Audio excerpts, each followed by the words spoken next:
आप सभी को मेरा प्रणाम। दुनिया में 3 तरीके के लोग होते हैं। पहला जो दृश्य बनकर जी रहे हैं, दूसरा जो दर्शक बनकर जी रहे हैं, और तीसरी कोटि जो दृष्टा बनकर जी रहे हैं। बहुत ही कम लोग। पहली कोटि जो दृश्य बनकर जी रहे हैं, इस कोटि के लोगों की सबसे बड़ी पहचान ये होती है कि वो जनता के ध्यान पर जीते हैं, वो भीड़ के ध्यान पर जीते हैं। और जैसे ही भीड़ उन पर ध्यान देना बंद कर देती है, वो भीतर से मरने लगते हैं, भीतर से बेचैन हो जाते हैं, बिल बिलाने लगते हैं।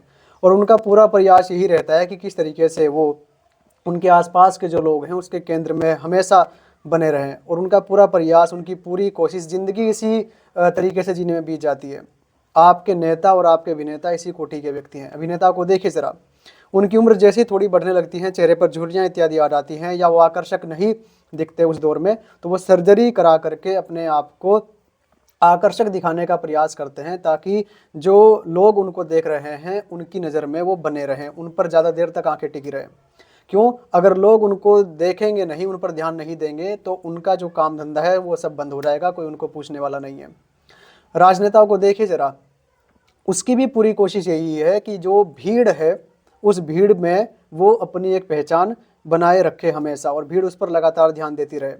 उसे चाहे उल जलूल बयानबाजी करके कुछ भी करना पड़े, भड़काऊ बयानबाजी करनी पड़े, नफरत फैलानी पड़े, दंगे फसाद कराने पड़े, पर वो लगातार कोशिश करता रहेगा आपका राजनेता कि वो सुर्खियों में बना रहे।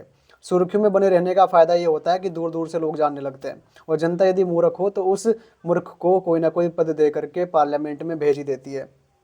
तो ये जो व्यक्ति होते हैं, जो दृश्य बन करके जी रहे हैं, जो लोगों का ध्यान मांग रहे हैं, जिन्हें अपनी वैल्यू नहीं पता है, जो अपना सम्मान करना भी नहीं जानते, जो लोगों के सम्मान से जीते हैं, ऐसे व्यक्ति की आध्यात्मिक यात्रा कभी प्रारंभ नहीं हो सकती। लड़कियों को देखिए ज़रा आप, उनका बहुत सारा जो समय वो बीत जाता है, आईने के सामने बैठी हैं, सज रही हैं, संवर रही हैं, लगातार कई कई घंटे उनके बीत जाते हैं।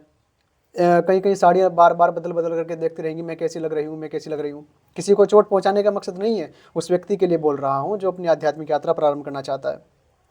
लड़के बुलेट चला रहे हैं तो पटाखे मारते जा रहे हैं, ताकि सबको पता लगे कि उस फला व्यक्ति के पास भी बुलेट है। आपके पास एप्पल का फ़ोन है तो जेब में कम रहेगा, हाथ में ज़्यादा रहेगा, ताकि लोगों को सबको दिखना चाहिए।